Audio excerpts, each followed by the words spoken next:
Hi നമസ്കാരം, I M Kalabhavan Sinaj. എന്തായാലും നമ്മുടെ ഇസൽ ഡ്രോയിങ് എന്ന് പറഞ്ഞ യൂട്യൂബ് ചാനലിനകത്ത് ഇന്ന് ഞാൻ വരയ്ക്കാൻ പോകുന്നത് എനിക്കും നിങ്ങൾക്കും ഒരുപോലെ ഇഷ്ടപ്പെടുന്ന ഒരു വലിയൊരു മഹത് വ്യക്തിയാണ്.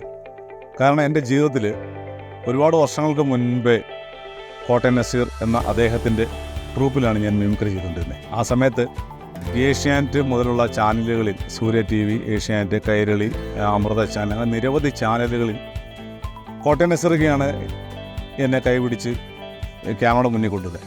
അതിനുശേഷം സിനിമകൾ കൊണ്ടുവന്നത് തുടക്കത്തിൽ കോട്ടയം നസീറൊക്കെയാണ്.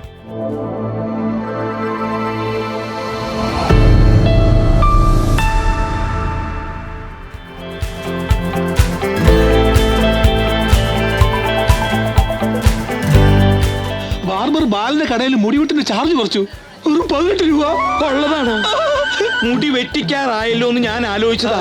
എങ്കിൽ പിന്നെ ഇനി ഒന്നും ചിന്തിക്കാനില്ല. അവൻ ഇനി ചാർജ് കൂട്ടുന്നതിലും നമുക്ക് പോയി വെട്ടിക്കാം.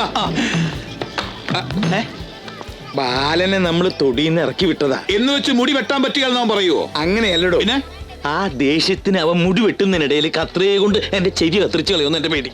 എങ്കിൽ തല്ലി അവനെ മൂക്കിയാൻ പറ്റുമോ? എന്റെ ചെവി പോയതിനു ശേഷം താൻ അവനെ തല്ലിയിട്ട് എന്തോടോ കാര്യം? എങ്കിൽ ആദ്യം തല്ലാം, പിന്നെ മുടി വെട്ടാം.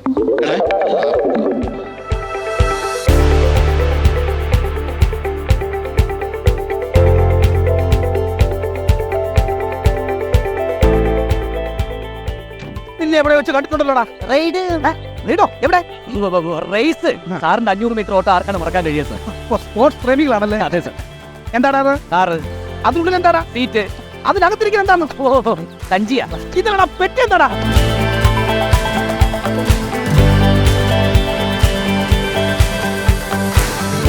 ആ ഇരിക്കുന്നതാണ് ഈ ചപ്പൻ. സോറി, ഈ പച്ച മുതലാളി. അതിന് ഞാൻ എന്ത് വേണം? റബ്ബർ തോട്ടങ്ങളും കെട്ടിടങ്ങളും ഒക്കെയായി ഈ നാട്ടിലെ ഏറ്റവും വലിയ പണക്കാരൻ, എല്ലാരും ബഹുമാനിക്കുന്നയാൾ. ആ തോട്ടങ്ങളും കെട്ടിടങ്ങളും ഒക്കെ എന്റെ പേരിലാക്കിയാൽ ഞാനും അയാളെ ബഹുമാനിക്കാം. ഇല്ലെങ്കിലും നിങ്ങൾ ബഹുമാനിക്കും. മുതലാളിയെ പറ്റി ശരിക്കും അറിഞ്ഞാൽ നിങ്ങൾ സിനിമയ്ക്ക് ഫിനാൻസ് ചെയ്യുന്ന ആളാന്ന് കേട്ടു. മുതലാളി വേണമെങ്കിൽ സിനിമയ്ക്ക് ഫിനാൻസ് തരും. വേണ്ട. വേണ്ടേ? ആദ്യമായിട്ടാ ഇങ്ങനെ ഒരു പരിചയമില്ലാത്ത ഒരാളിന്റെ അടുത്ത് ഒന്ന് പറയാ ഫിനാൻസ് തരുമെന്ന്. വേറെ ചില കാര്യങ്ങൾ മുതലാളിക്ക് പറയാനുണ്ട്. ഒന്നാ ജീപ്പിന്റെ അടുത്ത് വരെ വന്നാൽ. അയാൾക്കെന്താ കാലിൽ ആണിരോഗമല്ലോ ഉണ്ടോ? എന്നോട് പറയാനുള്ളത് ഇവിടെ വന്ന് പറയണം. അദ്ദേഹം വലിയൊരു മുതലാളി. അതിലും വലിയ മുതലാളിയാണ് ഈ ഞാൻ എന്റെ നാട്ടില്. അത്